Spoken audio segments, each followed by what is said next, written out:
গ্রামে। ওনার জীবন থেকে আমার একটা ছোট্ট শিক্ষা, মানুষের সাথে কিভাবে কথা বলতে হবে, মানুষের পাশে কিভাবে থাকতে হবে। এই জিনিসটা কিন্তু আমাদের ভারপ্রাপ্ত চেয়ারম্যান আমাদেরকে আবার শিখিয়েছে, মানুষের পাশে থাকে, মানুষের পাশে রাখে।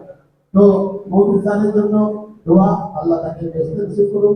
ভাবি আছে, ভাবির কাছে দুইটা কথা বলি।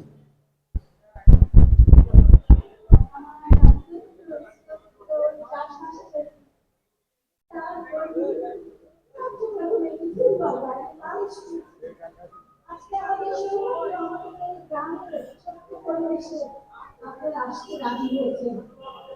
কত কষ্ট করে আপনারা ঢাকা থেকে এখানে এসেছেন। আপনারা অনেক বড় বড় সভায় যান, কিন্তু আমার এলাকাবাসীর কাছে আপনারা বিএনপি আওয়াজ, বিএনপি স্বর, প্রথম বাংলাদেশ এবং শেষ বাংলাদেশ।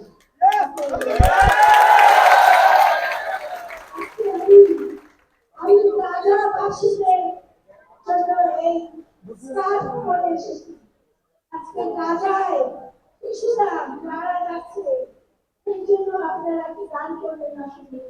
আর আপনাকে আবার অনেক ধন্যবাদ জানাই। সবাই গানের জন্য বসে